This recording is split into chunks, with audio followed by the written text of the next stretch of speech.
Hey kid, I've heard about this thing called click recording. I hear it's really useful for getting your book recorded. But yeah, somebody was saying that you can get it done in like one sitting and just have to mark all your errors with a click. I didn't understand. Here's the thing. I just got motivation built up so that I could do some recording. Look, kid, I don't know what this is, but I just want to get my book recorded on Audible. So if you could tell me how to do click recording, that'd be really useful. I just got... I mean, yeah, totally. I guess I'm recording anyway, so I'll do it with click recording instead of punch and roll. Yeah, okay. So basically what click recording is instead of going back and re-recording sections like you do with punch and roll, with click recording you can actually do it all in one setting and then mark each time you make a mistake. So you can use your fingers like a snap, or you can use something like this, Starbucks lid. So with the little coffees, they make a popping sound. And that shows up really well on your mic. So you can just go and then mark your mistake. So this is my Tascam field recorder. It's what I used before I transitioned to my Mk.II. Over on the side here, you can see the SD card slot and you can see the power button. If I open this up real quick, you can see that's where the SD card goes. There's also a power slot for auxiliary power. And then on the back, you can see the battery pack. So this takes 4 AA batteries. You can also use rechargeable batteries. It works really well. Over here is where you can put in the XLR input for your microphone. And then here's the switch that controls the microphone input. So I need to plug in the mic real quick through the XLR. And then I'm going to switch on phantom power because my mic needs phantom power. Most condensers need a little bit of power sent back to the mic that gives them the energy it needs to pick up your voice. Here on the face you can see the dial. This actually controls how loud the mic input is. So good, and then I'll turn it down. And then show you what it's like when it's turned all the way up. And that just allows you to control how much sound is going in. Hey kid. Yeah, Joseph? I didn't come here to ask you about some field recorder. I asked you about click recording. What does this have to do with that? These are solid state. They don't make any noise. So when I'm recording in my studio, if I don't have the ability to put my computer outside of the studio, we can use these and they won't make any extra noise.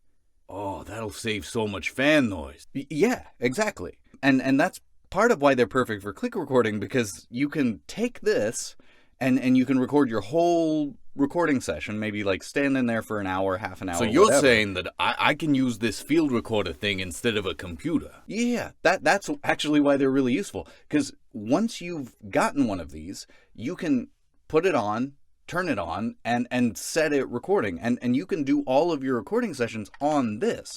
I'm going to show you, based on this recording that I have right here for one of my clients, I'm going to record a little bit of this book. I'm going to show you how click recording works. Basically, every time I make a mistake in the recording, and then I do it again. I go back about a sentence to the last period, and I go one more time. So let's do it. Forward. In 1988, Brazil ratified Article 68, a constitutional provision that recognizes the collective property rights of quilombolas. In 1988, Brazil ratified Article 68, a constitutional provision that recognizes the collective property rights of quilombolas, who are the descendants of formerly enslaved Africans, many of whom had escaped slavery. Article 68 ushered a dramatic transformation in the racial politics of Brazil, one of the most unequal societies in the world. Brazil, the last country in the Americas to abolish slavery in 1988, became the first country to constitutionally guarantee the territorial rights of the descendants of enslaved people in 1888. In doing so, the framers of the Quilombo law undertook to redress profound, long-standing inequities. In doing so, the framers of the Quilombo law undertook to redress. In doing so, the framers of the Quilombo law undertook to redress profound, long-standing inequities in the ownership of real property, the byproducts of more than 3 centuries of enslavement, land concentration, and racial capitalism in Brazil, through the prism of race, redistribution, and reparative justice. So basically, every time I make a mistake, click. And then I'll show you how we edit that in the actual DAW. All right, so once you drag and drop your audio into your DAW, you're going to see a waveform that looks a little bit like this. So as you can see over on the right-hand side and over on the left-hand side, you see clicks, basically. So these clicks represent that clicker that I did, this little guy. Okay? Really annoying, I know, but it's very useful. So as you play through the audio... Forward. In 1988, Brazil ratified Article 68. You're going to hear your mistakes, so... Collective property rights of quilombolas. In 1988. Cool. So I see that this waveform right here is the same as this waveform right here. Oh, made a mistake. All right, so right there. There we go. So if I play it back just to make sure. In 1988. In 1988. Cool. So those are about the same. So what I'm going to do is I'm going to delete this little section, and now it should sound like this. Forward. In 1988. No more mistake. So we go to the end. Quilombolas, who are the descendants of formerly enslaved Africans, many of whom had escaped slavery. Article 68 ushered a dramatic transformation. So now we're going to jump between all of the little sections that we did. So here's another mistake. I see the click. The framers of the Quilombo. In doing so. Cool. So we'll just do that. And then we'll play it to make sure it sounds natural. 1888. In doing so. Perfect. In doing so.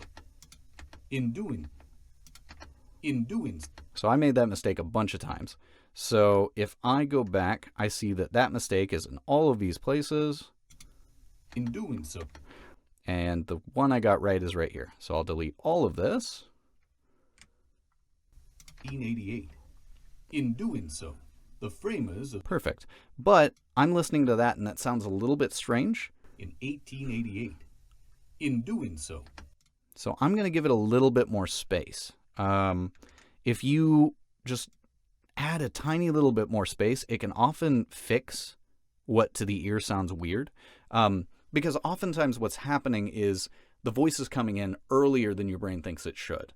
So if you just back it off a little bit in terms of time, that often actually fixes the issue. So let's see. 1888. In doing so, the framers of the civil rights of the descendants of enslaved people in 1888. In doing so. Perfect. Cool. So that doesn't sound as weird anymore. So then I'm going to go forward a little bit. Cool. And then here's the section where I could tell because it's a little lower. You see how all the waveforms are a little shorter. So basically what I'm looking at is I'm looking at this area where I hit a section that I didn't know what was happening. The thing you need to be really careful of is when you hit these sections, it's really easy to just go, I'm just going to keep practicing it and forget to click before you go again. So I thankfully remembered to click right here. However, while more than 6,000 Cool. So now I need to find however. Descendants reminisce. However, there it is. So let's put a cut right there. And then I did this a bunch of times. So however. So basically, every time I make a mistake, click, and then I'll show you how we edit that in the future. Acentes de quilombos in Portuguese. Perfect. So that's the one I got right. So we'll go here.